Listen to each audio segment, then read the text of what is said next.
Ciao amici e amiche del segno del cancro, benvenuti, io sono Angela e questo è Exota Record. È così che mi trovate sui social. Questo è l'oroscopo settimanale dal 20 al 26 luglio. Prima di iniziare vi ricordo che è una stesa generica, prendete solo ciò che vi risuona di più, se volete potete integrarla col vostro ascendente. Per avere più informazioni in descrizione trovate le recensioni dei mazzi usati, i link per acquistarli e i link alle playlist per conoscere il significato delle carte della Sibilla Lenormand e della Sibilla italiana.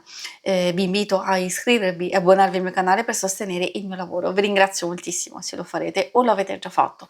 E adesso possiamo partire con la lettura. Innanzitutto andiamo a vedere le energie principali e poi segni zodiacali da attenzionare, l'amore, il lavoro e le finanze. Partiamo con questo serpente che potrebbe dare un po' fastidio, sia perché magari ci troviamo a vivere delle situazioni molto altalenanti, soprattutto dal punto di vista emotivo, sentimentale, sia magari abbiamo bisogno di ritrovare un po' di saggezza perché forse dobbiamo osservare meglio alcune cose per non cadere nell'inganno, di non cadere nelle falsità o in quelle che potrebbero essere delle trappole esterne.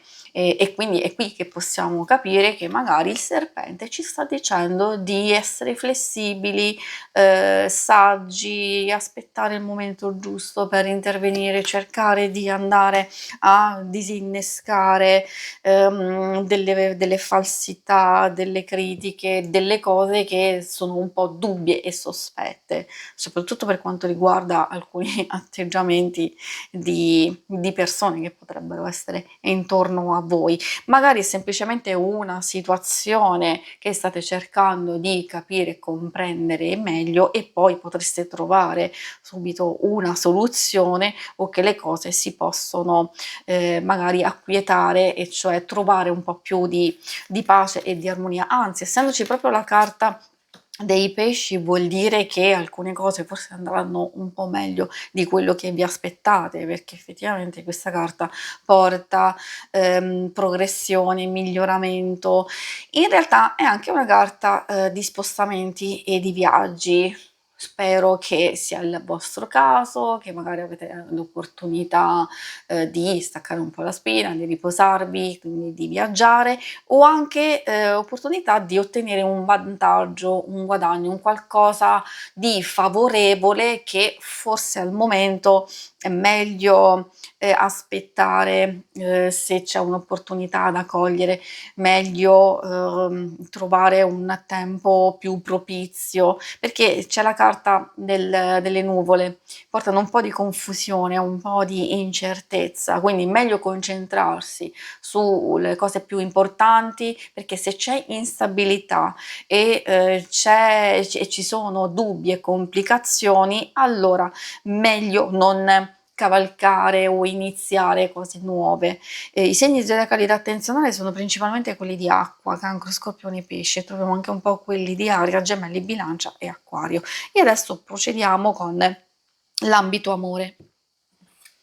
Ambito amore, parliamo adesso delle coppie e anche relazioni più importanti di amicizia e famiglia. Troviamo Lilla, che è una bella carta, e ci porta allegria, ci porta emozioni molto forti, comunque nella semplicità di godersi forse un fuori programma o anche un evento che potrebbe essere felice, può essere qualcosa di passeggero, sicuramente sì, ma è molto intenso, che vi darà gioia. E poi troviamo anche la rosa di Natale. Questa si può riferire a ritrovare un'intesa profonda, al coinvolgimento, al compimento, a trovare soluzioni. Quindi vuol dire che per le coppie e anche le relazioni più importanti c'è questa unione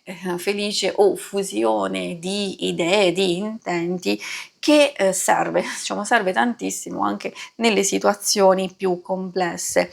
Può anche darsi che questi che abbiamo visto sin dall'inizio possono essere dei dubbi, delle perplessità che avete o nei confronti di qualcuno nello specifico, ma potrebbero essere anche eccessive o infondate, quindi consiglio sempre di valutare attentamente. Magari questo può riferirsi a un familiare o a un'amicizia o qualcosa di esterno, perché vediamo che comunque qui ci sono delle buone energie e anche degli eventi da cogliere e che vi possono dare gioia. Anche per i single, quindi ritroviamo serenità, ritroviamo anche delle belle occasioni, delle belle circostanze. L'anemone, è vero, può riferirsi anche a nuove conoscenze, possibili avventure, quindi qualcosa che può essere fugace, quindi molto, molto veloce e quindi di poter cogliere un'occasione, ovviamente questo se lo desiderate,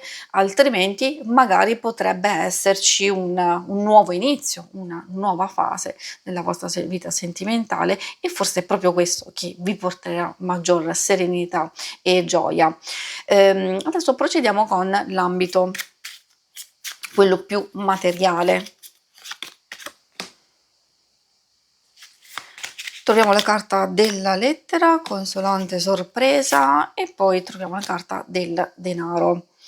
Allora, da quello che si può vedere, visto che qui abbiamo incontrato le carte che sono abbastanza positive anche per quanto riguarda le cose pratiche, se c'è qualcosa che non va, queste vi stanno dicendo che pian pianino invece vedrete delle novità, vedrete dei risultati, forse anche proprio grazie all'impegno o alle cose che avete fatto precedentemente e quindi finalmente si coglie quel risultato, perché sia la consolante sorpresa sia la carta del denaro vogliono dire già ottenere risultati in questo momento, ma c'è anche un qualcosa che riguarda una fase di rinnovamento e di cambiamento e quindi li vedrete anche successivamente, forse più di quello che pensate, perché poi ci sono tante altre cose che possono riguardare affari vantaggiosi, dei rapporti, delle nuove intese, delle collaborazioni.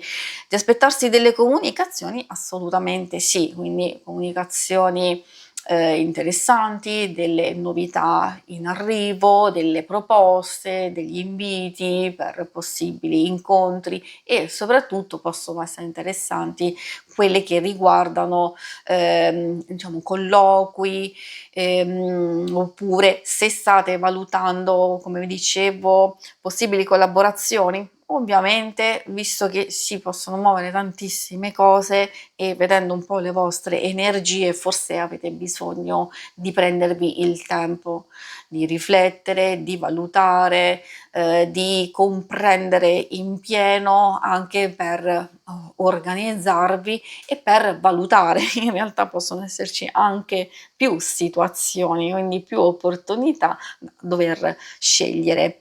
Si conclude qui la lettura, vi ringrazio per avermi seguita, se volete in alto a destra trovate il logo per iscrivervi al canale, mentre in basso trovate le schermate per vedere il vostro oroscopo mensile e lunare quindicinale. Alla prossima, vi auguro una buona settimana, ciao!